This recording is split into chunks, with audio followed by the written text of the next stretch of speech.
नमो नमः। अयम निजपरोवेति गणना लघुचेतसाम उदारा चरितानामतु वसुदेव कुटुंबकम। नमस्कार, मी आचार्य बालकृष्ण दवे। आजचा आपला विषय आहे वेद आणि विज्ञानाच्या अंतर्गत चिकित्सा विज्ञान।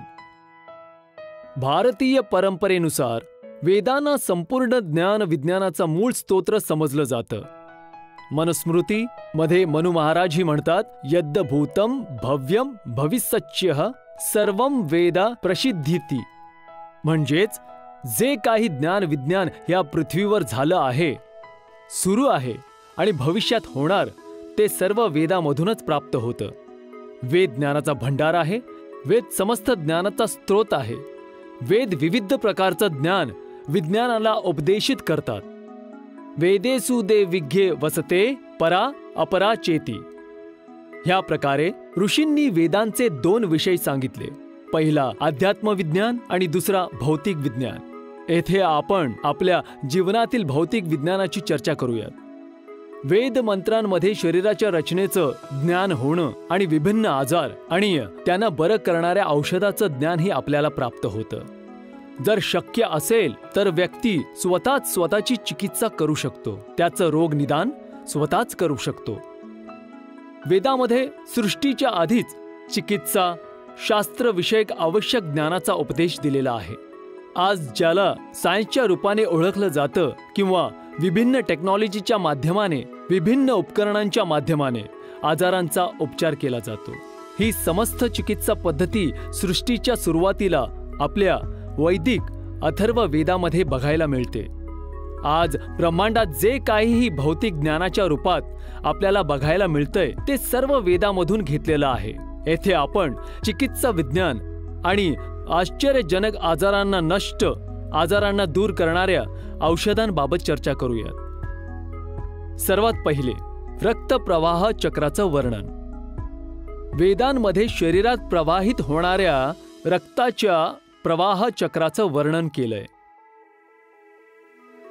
ऋग्वेदाच्या एका मंत्राच्या माध्यमाने पश्चात प्रश्नात्मक शैलीने म्हटलंय की ह्या शरीरामध्ये रक्त, त्याला जलाची उपमा दिलीये की त्याला कुणी बनवलं, जे शरीराला वर आणि खाली प्रवाहित होतं, म्हणजे त्याला रक्त म्हटलंय। दुसऱ्या नंबरवर येते चलचिकित्सा। अथर्व वेदामध्ये बऱ्याच ठिकाणी जल आणि त्याच्या गुणकारी औषध असल्याचा उल्लेख केलाय।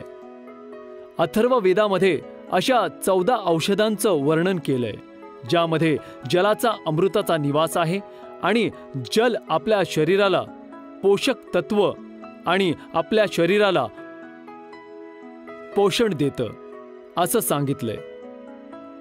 तिसरं सूर्याच्या किरणांनी चिकित्सा, क्रोमोपॅथी। वेदांमध्ये सूर्याच्या किरणांनी चिकित्सा करून कावीळ आणि अनेक गंभीर आजारांना बरं करण्याचा उपदेश दिलाय।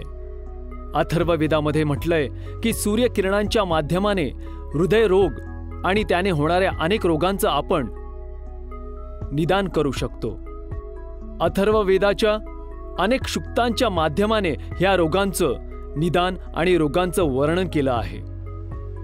वेदांमध्ये रोग निवारण औषधाचं वर्णन, वेदांमध्ये अनेक औषधांचं वर्णन केलं आहे, जे की विविध प्रकारच्या रोगांना बरं करण्यात आपल्याला सहाय्य करतात।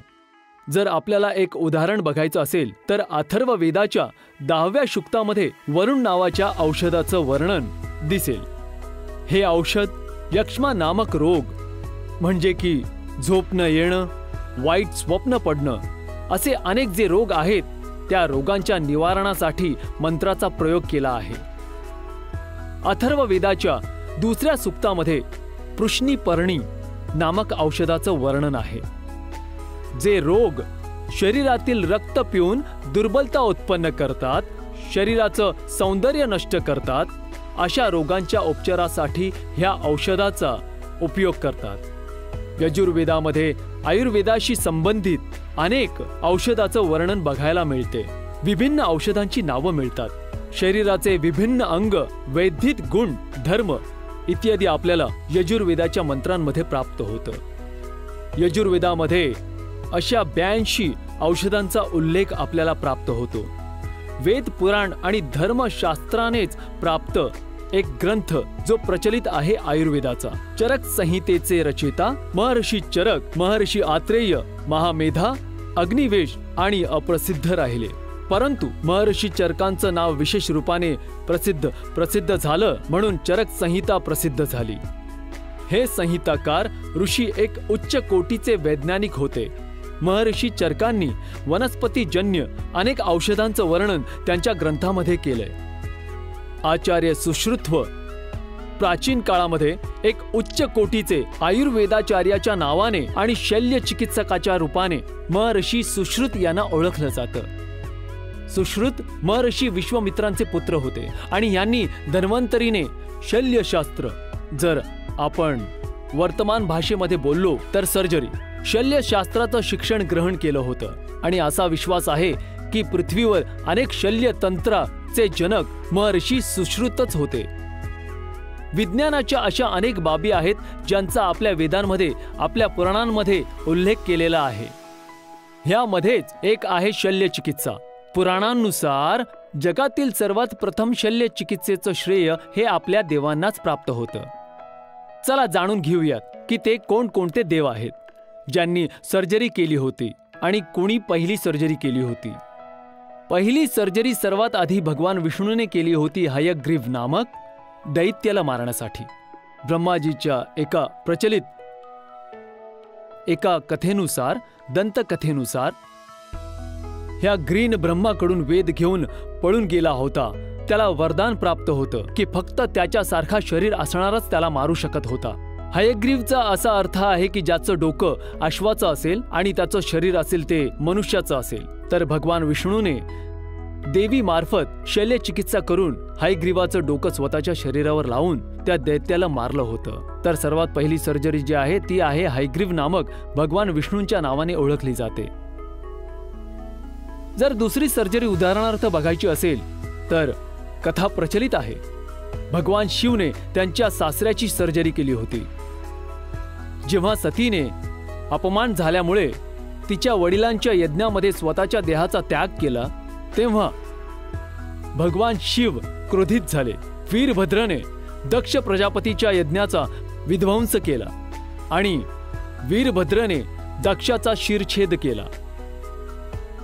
त्याने भगवान शिवची प्रार्थना केली आणि भोलेनाथ आशुदेव प्रसन्न झाले आणि त्यांच्या सासऱ्याचं जे धड होतं त्यावर बकऱ्याचं डोकं लावलं आणि बकऱ्याचं डोकं लावल्याने त्यांची सर्जरी केली. ही कथाही प्रचलित आहे.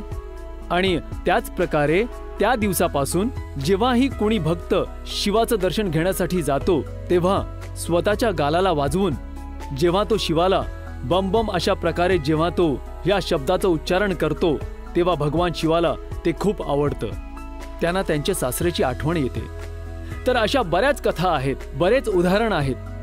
गणेशाचं उदाहरण घेऊयात. गणेशाची सर्जरी भगवान शिवने, असं म्हटलं आहे की पार्वतीने त्यांचा पुत्र गणेशाची उत्पत्ती केली होती आणि जेव्हा स्नानगृहाचं रक्षण करण्यासाठी गणेशाला सांगितलं गेलं तेव्हा शिवाने त्यांचा शिरछेद केला आणि गणेशाच्या धडावर गजाचं म्हणजेच हत्तीचं डोकं लावलं. ह्या प्रकारे आपल्या देवांनी ज्या प्रकारची सर्जरी केलीये तशी आजपर्यंत कोणीच केलेली नाहीये. ह्याच प्रकारे अनेक अशी उदाहरणं आहेत ज्याद्वारे हे सिद्ध होते की आपल्या वेदांमध्ये, आपल्या पुराणांमध्ये, आपल्या शास्त्रांमध्ये जे चिकित्सा विज्ञान आहे ते भरपूर मात्रेमध्ये उपस्थित आहे. आणि ह्याच विज्ञानाच्या माध्यमाने आजचं भौतिक युग अनेक असे शोध आहेत, अनेक आविष्कार वेदांच्या माध्यमानेच करू शकत आहे. खूप खूप आभार.